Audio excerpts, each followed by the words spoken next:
So I didn't sit in my room alone, read this book and thought, oh, okay, I'm an old soul, I'm so important.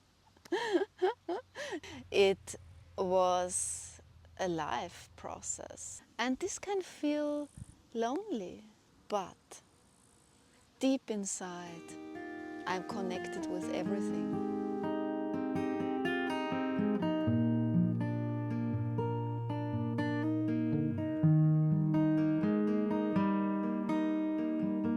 Tides are flushing over the sands of time. Ties are made and broken.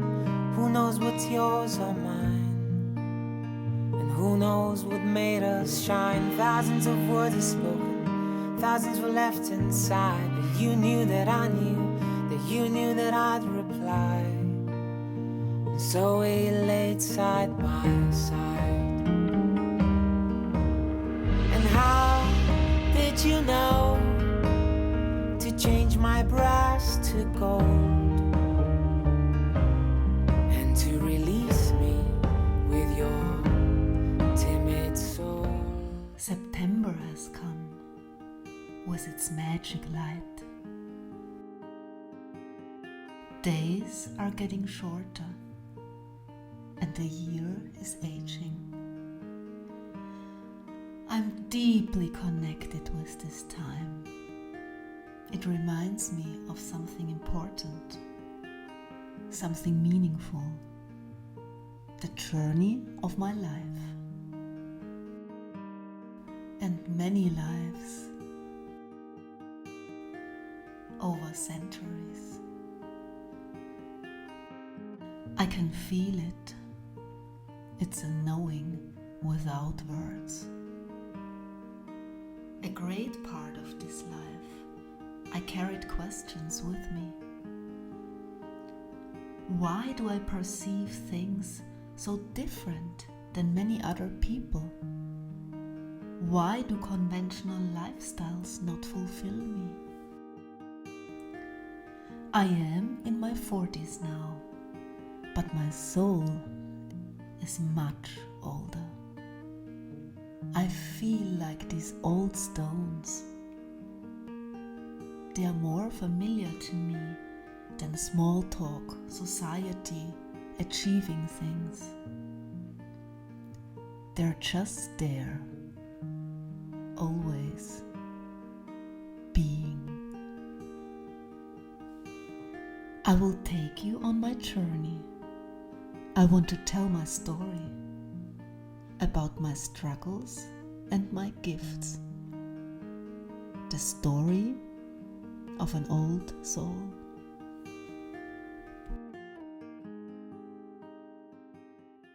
Why is it important to know that you're an old soul? For many years I carried questions with me. Why am I so different? Why do conventional lifestyles not fulfill me? To have a career, to have children, to meet people in the usual social groups, to go out and socialize. Why do I feel fulfilled when I'm alone and connect with my soul space? Why do I feel so bad when I'm out of my natural rhythm and the rhythm of my soul?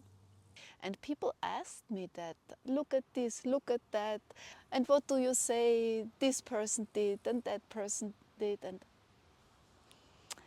those things just don't interest me so much.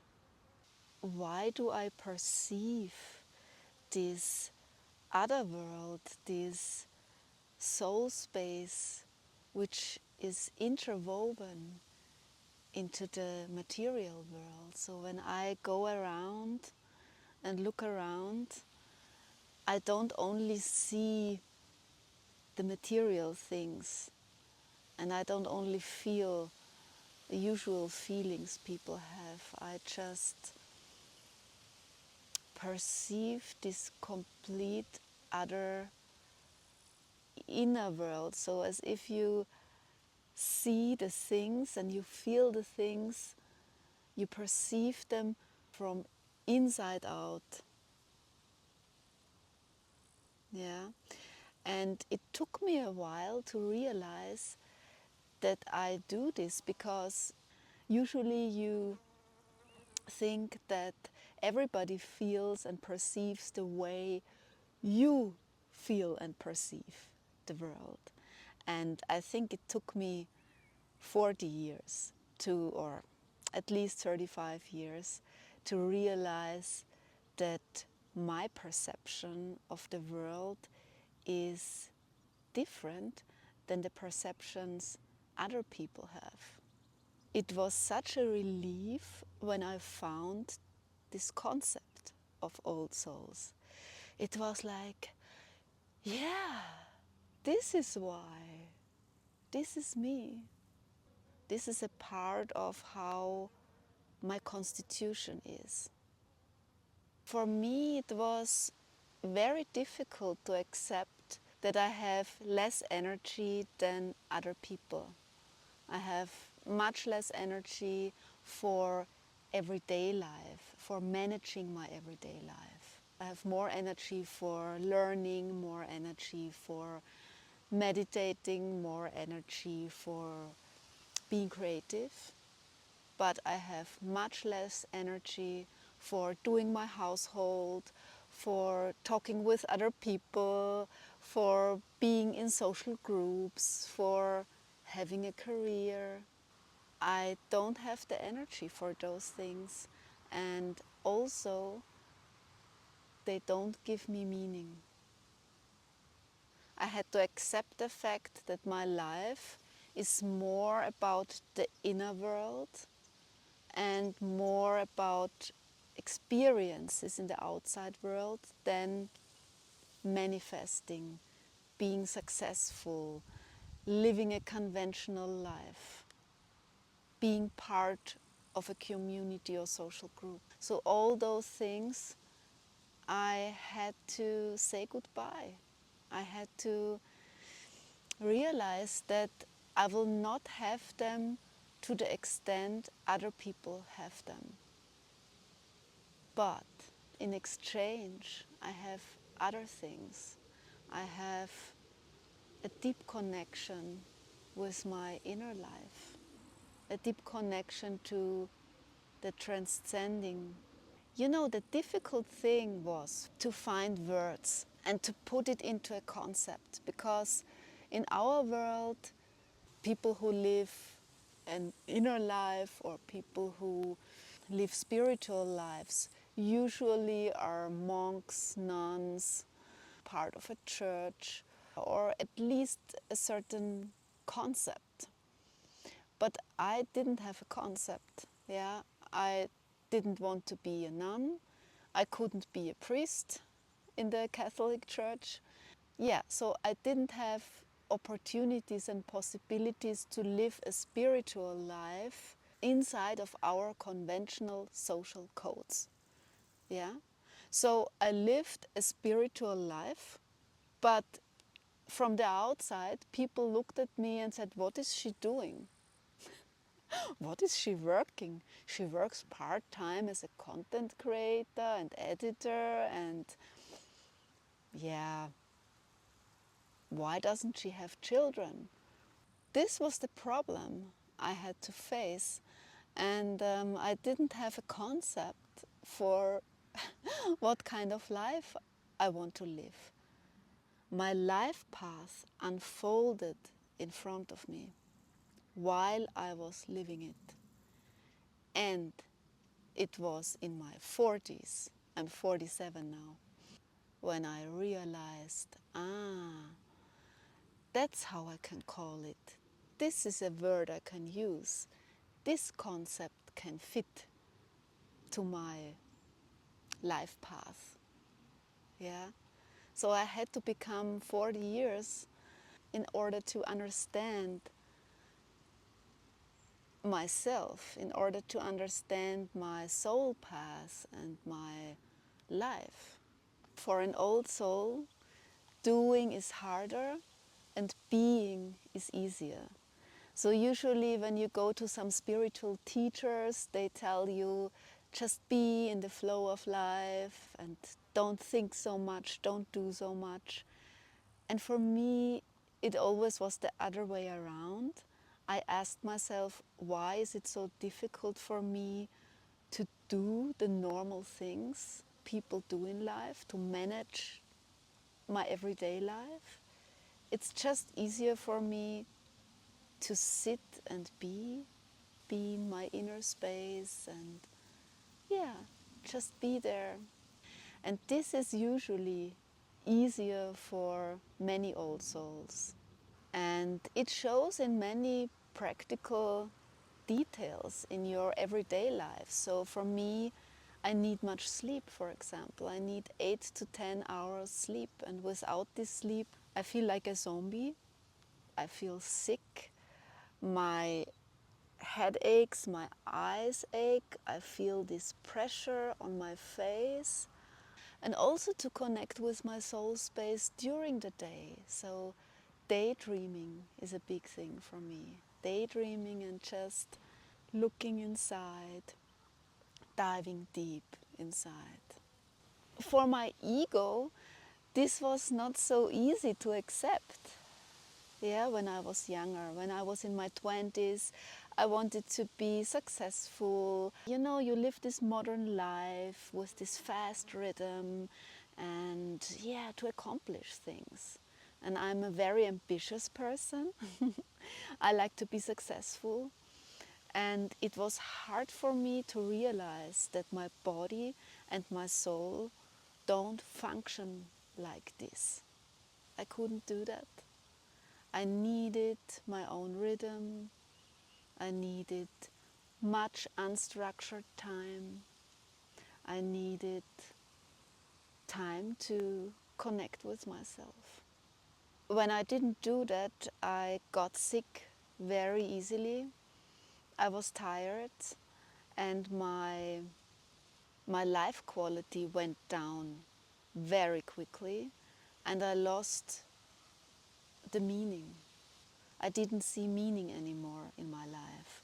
This is also a difference between younger souls and older souls, that as an old soul you easily feel connected with the meaning and you easily realize when you miss this meaning. When your life feels empty and meaningless, you feel it very quickly and you cannot live like this. It's impossible because you don't have the energy. You cannot raise the necessary energy to run like a hamster in its wheel. You cannot run in a hamster wheel. It's impossible. It was impossible for me even if I wanted to do that and I wanted to be successful. I wanted to be like a manager. I wanted to have, everything. I couldn't do that. For old souls, managing everyday life is harder and inner work is easier. Young souls, they don't do inner work much. They're so entangled in this accomplishing things and going into the world, achieving things, so that they don't pay so much attention to the inner world and inner work.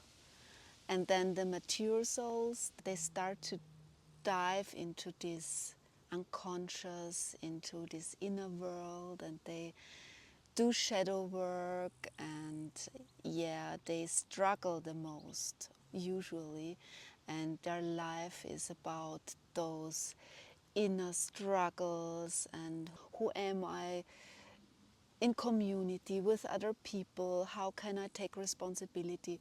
So those things are mature soul problems. And as an old soul, you easily dive into your inner world. It's like natural. It just opens up like a door opens up and you go in and you go out and you are in your subconscious and in your inner world while you are in the outside world. It's next to each other. It's intertwined. So I was never afraid to dive into my subconscious, be in my dreams, even when I have bad dreams or horrible dreams even. It's just there. As an old soul, you are very familiar with your subconscious, with your unconscious, with your soul space, with your inner world. And it's something familiar. It's more familiar than the outside world. My inner world to me is more natural and more familiar than this stone, than this body, than my bed, than the people around me. When you are an old soul, you are usually more sensitive. You have a much higher sensitivity and lower energy. And at the same time, it's much easier for you to do inner work, yeah, and to turn things around. It's just a little bit like magic. When I have a problem, I go to sleep or I dive inside, and then I find the solution, or I can manage to be with the thing. Difficult to describe, but it's not so much this struggle anymore. Mature souls usually do many hours of working with other people. They do group sessions, and I also like group sessions and sharings, but usually I very quickly know what's up. I just know what's up inside myself and also inside of a group. It's much more difficult for me to just manage my everyday life. So I don't have the energy for having a full-time job, having children, being a good partner, and working on myself. And yeah, enjoying life and having all the necessary experiences my soul wants me to have. So for an old soul, society is difficult and individuality is easier. And this is connected with loneliness. Loneliness in the outside, even when you're together with other people, you feel different and lonely very often. But you gain this connection in the inside. Many old souls, they can choose unconventional lifestyles because, you know, societal norms are not so important anymore. They don't give you security like young souls need or mature souls even need.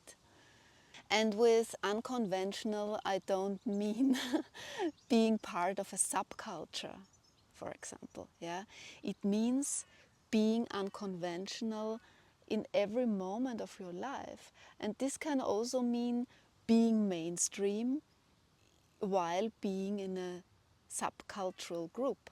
Yeah, for me, this was often the case. I visited many different groups, like spiritual groups and inner work or sexuality and alternative groups, yeah. And in many of those groups, people they develop a kind of subculture which exists aside of the mainstream. And when I was in those subcultural groups, I often behaved like someone being in the mainstream. For example, how I dress, I don't like to dress in an alternative way. I just chose to wear a dress, for example. Yeah. And in those subcultural groups where everybody dresses black or everybody dresses in alternative long clothes or yoga pants or things like this, I choose the clothes I like. Yeah? And no matter in which group I go, it's not important for me to adapt to social codes.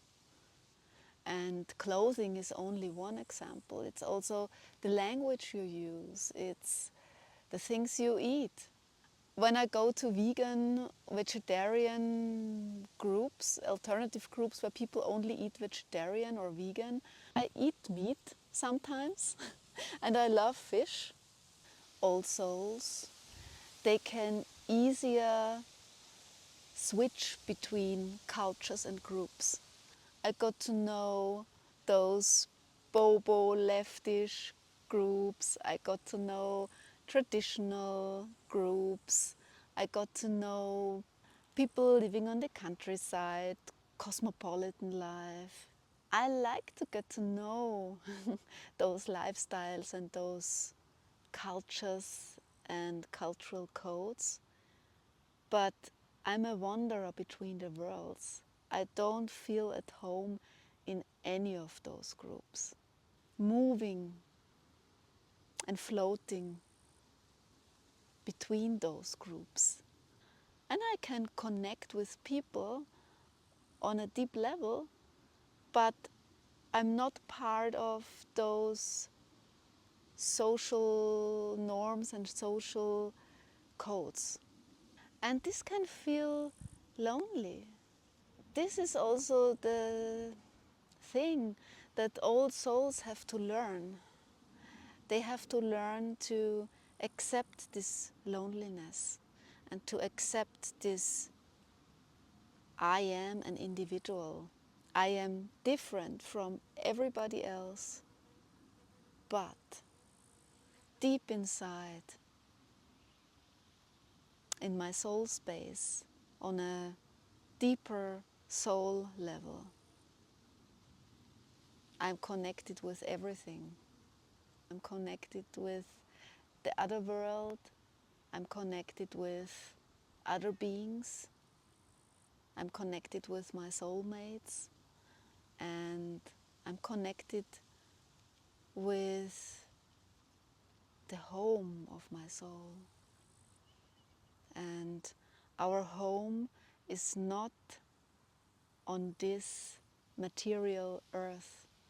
Our home is from another world. The true belonging is inside. The true belonging is in this other world, which can be interwoven with this outside world. And you can feel at home with certain people in this world. But never forget that your true home is inside. It's transcending everything. It's interwoven with everything.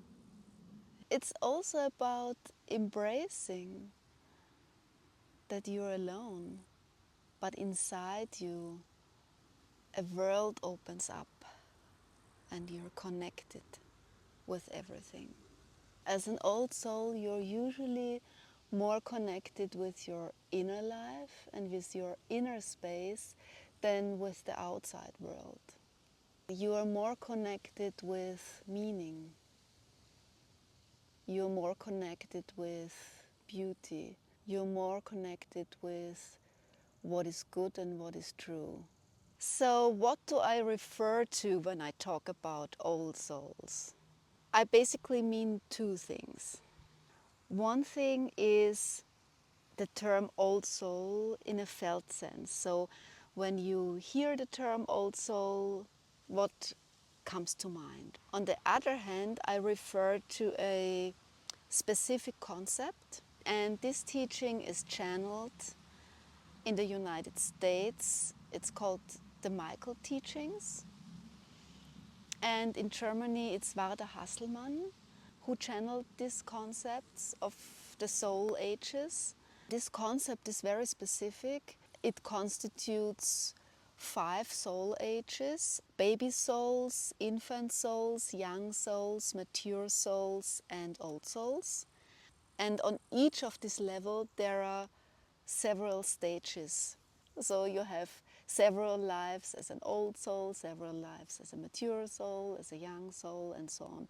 Behind this concept is, of course, the idea of reincarnation. Reincarnation not in an Eastern sense, but in a Western sense. So reincarnation in a sense that you develop, you learn, you make experiences, and you become richer as a soul. You become more loving, you become deeper, you become wise. The essence of your soul develops and becomes more rich while it experiences those lives on earth. So it connects, if you want, the Eastern reincarnation theory with our Western embracing life and embracing our body and embracing being here. So I didn't sit in my room alone, read this book and thought, oh, okay, I'm an old soul, I'm so important. It was a life process, diving deep inside myself and also reading, meeting people. I got to know some other old souls and met them, and we talked about many things, and I realized that many of them are aware of this. They may not be able to put it in words sometimes, yeah, but they know it on a non-verbal level. So that's another thing. When you're an old soul, sometimes, or more often than not, you cannot talk about those things, but you have an inner awareness, an inner knowing, which is without concept and without words.